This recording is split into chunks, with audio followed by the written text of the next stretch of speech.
Welcome to the deep dive. This is where we take the sources you send over and really boil them down, aiming to give you the key insights without you having to wade through everything yourself. Yeah, shortcut to getting informed. Exactly. And today we're diving into something pretty rich, looking at spiritual growth, how communities get built, Hmm. and, the larger idea of societal transformation. And we've got two really fascinating sets of writings to explore this. They come from different places, different times, but they speak to these themes in connected ways. Okay, what have we got? So first up, selections from Days of Remembrance. These are writings from Baha'u'llah, specifically for Bahá'í holy days. Think 19th century. Right. We're talking selections used for commemorations like Nowruz, that's the new year, spring equinox sort of time, and Rivan, which marks a really key period in Bahá'í history. And the themes in those. We see a lot about praise, Mm-hmm. spiritual cleansing or purification, definitely renewal, and this idea of God's guidance or divine manifestation becoming clear. Okay, 19th century holy day writings. Yeah. And the second source, It was more recent. It's Creating a New Mind by Paul Lample, published in 1999. a century later, basically. Yeah. And this book zooms in on the individual, but also institutions like the structures in society and community. And it ties it all together with this idea of developing, well, a new mind, as the title says. A new mind. What does Lample get into there? He really unpacks a lot of concepts needed for that. Things like humility, wisdom, justice, huge themes. Also generosity, purity, being faithful, Okay. and then how that translates into action, like systematic action, teaching. It also covers the spirit, the role these guiding institutions play. Unity, devotion, service, aiming for excellence, and how all this fits into transforming society. Oh, okay. So a lot of ground covered in that second one, connecting the personal to the structural. So, for you listening, our mission here is to give you a solid, but also hopefully insightful grasp of how these powerful ideas link up. We want to, maybe find some surprising connections and give you both the big picture summaries and some details that stick. Sounds good. All right. Let's maybe start with that theme of renewal and transformation. It seems like a pretty obvious link between the two sources, right? Absolutely. It's striking how the Nowruz excerpts from Days of Remembrance echo Lample's new mind idea. How so? Well, the Nowruz text talks about God ordaining it as a festival for those who observe the fast out of love for him, and how he created it anew at this time in the most excellent form. Ah, created a new. That sounds very much like a fresh start, like hitting refresh. Exactly, spiritual refresh tied to the season of spring. And it really clicks with Lample's point about needing to overcome our own inertia, our limitations. What does Lample say about that? He uses this image. Although we are created to fly, our first reaction is to remain inert. He says the thing holding us back, the canopy, is woven from the limits in our own consciousness. Huh. So the spiritual renewal of something like Nowruz might be the catalyst we need to break through those self-imposed mental barriers. Like, if the spiritual atmosphere changes, maybe our thinking can too. That's a really interesting way to put it. It suggests these holy times aren't just symbolic. They're meant to enable a real shift. And then the Ravon selections, you said they talk about transformation too. Oh, even more profoundly, there's a quote, "Verily, we have caused every soul to expire. We have then called into being a new creation." Wow. Cause every soul to expire and then a new creation. That sounds drastic, intense. It is intense. It suggests a really fundamental, deep-level change being brought about. So how does that relate to Lample's new mind? Is it the same thing, just described differently, or? I think you could see the new creation in the Ravon text as the big picture spiritual reality that's been ushered in by divine revelation. Okay, the new reality exists. Right. And the new mind is then the shift in awareness, both individually and collectively, that we need to actually perceive and engage with that new reality. It's the internal upgrade required to live in sync with this divine renewal. Ah, got it. So it's not just a one-off reset. It's like the operating system of reality got updated, and now we need to develop the mental and spiritual software, the new mind, to run properly on it. That's a great analogy, yes. It clarifies the relationship between the divine act and the human response. Okay, that makes sense. So moving from that big theme of renewal, let's dig into some of the specific individual virtues that both sources seem to say are like essential building blocks for all this. Humility came up. Yes, definitely. Both put a strong emphasis on humility. In Days of Remembrance, there's a prayer asking God to guard people from following the path of self and passion so they can unite around God's commandments. So less ego means more unity. Pretty direct. Very direct. And Lample warns against the opposite, against seeking preference and distinction, saying that ever since that came into play, the world hath been laid waste. Whoa, laid waste. That's a powerful claim about the damage caused by ego and wanting to be better than others. It really is. Lample contrasts this with a Bahá'í ideal, which isn't about getting rid of competition entirely, but reframing it. How so? He mentions Abdu'l-Baha talking about a sort of spiritual competition, striving to acquire virtues, striving to serve humanity better. The preference isn't about personal status, but about contributing more effectively. So competing to be more helpful, more virtuous, not competing for personal glory, that's a different mindset altogether. What about wisdom? That was mentioned too. Yeah, wisdom is described in Creating a New Mind as the greatest gift, even humanity's unfailing protector. The greatest gift, wow. But it's not just about knowing stuff. The text stresses it's about applying knowledge appropriately in different situations, practical wisdom. Okay, so knowing what to do when. And it mentions something about balancing religious understanding with science. Right. Lample emphasizes this. True wisdom avoids extremes like unquestioning belief on one side or rigid materialism on the other. He brings in Baha'u'llah's point that divine teachings are the ultimate standard, but also Abdu'l-Baha's insistence that religion must be reasonable and align with scientific fact. Finding that harmony seems crucial. It avoids a lot of conflict, right, between faith and reason. Definitely. Okay, next up, justice and right conduct. These seem really central as well. Hugely central.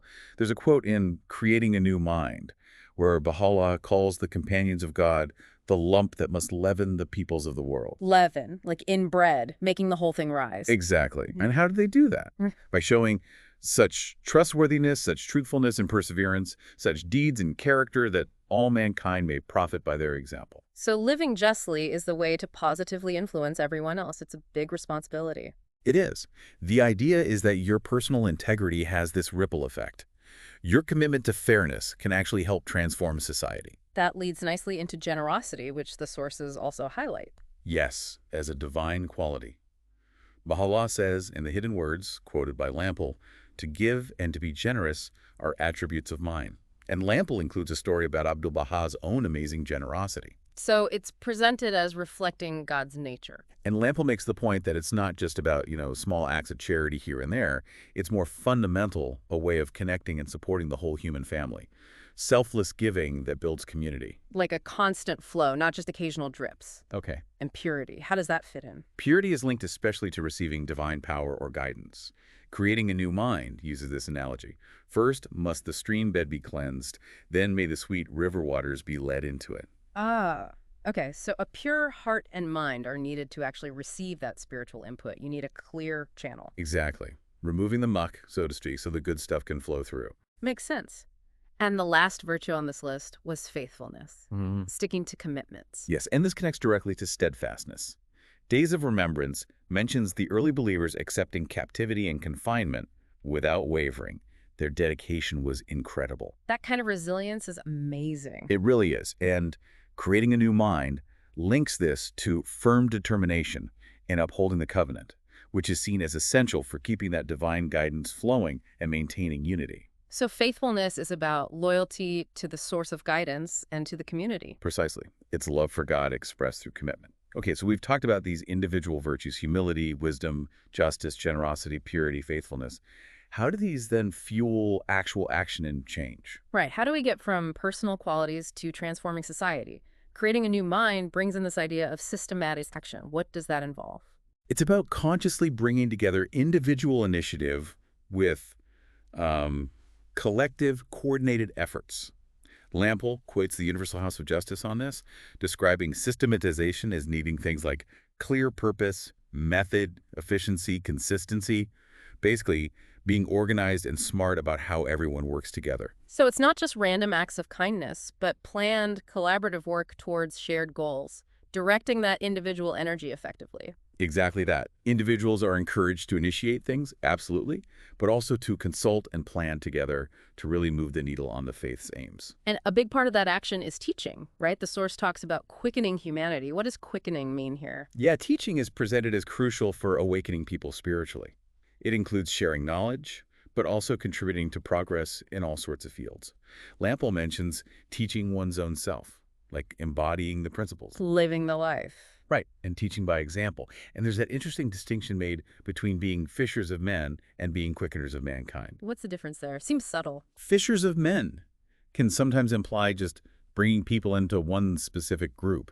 Quickeners of mankind sounds broader, doesn't it? Yeah, like energizing or uplifting everyone. Kind of. It suggests enlivening the human spirit generally, raising consciousness, contributing to the overall advancement of civilization, spiritual, social, material. It's less about just recruitment, more about improving the whole world. That's a significant shift in perspective. The source also connected interchange with changing our environment. Yes, very clearly. Shoghi Effendi is quoted saying, both the inward life and the outward environment need reshaping for salvation. They're interconnected. So you can't just focus on personal spirituality and ignore social structures, or vice versa. They influence each other. You need both. Precisely. They have to go hand in hand. Yeah. Which leads us naturally into the role of institutions and the community itself. Okay. So how do institutions like the Universal House of Justice fit into this picture? They're presented as central. The Universal House of Justice guides the community, maintains unity, makes decisions on things not explicitly in the texts. It's seen as a vital structure, ensuring the community stays on track. A source of coherence and direction. Exactly. And related to that is the strong emphasis on unity within the community, unity of thought and action. How do you actually achieve that, though, especially with diversity? Well, the source uses an analogy, a skillful gardener creating harmony versus chaos, and Abdu'l-Bahá's idea that diversity should be like different musical notes creating a beautiful chord. It's about shared purpose, binding different elements together. Finding harmony in diversity, not just uniformity. Right. And devotional gatherings are mentioned as important for this too. How so? They provide spiritual nourishment. But interestingly, the text notes the absence of fixed rituals. The idea is to be inclusive, allowing different cultural expressions of devotion, focusing on the spirit of worship, not rigid forms. Makes sense. And the Baha'i community itself is described as, what was it? A nucleus and pattern for a new civilization. That's a bold claim. It is aspirational, definitely. The community aims to model this new way by striving for excellence, spiritual unity, being free from prejudice. Basically, showing what a transformed society could look like. And it redefines conquest. Yes, not military or political conquest, but spiritual liberation through wisdom and love. Winning hearts and minds, not through force, but through example and compassion. A completely different meaning.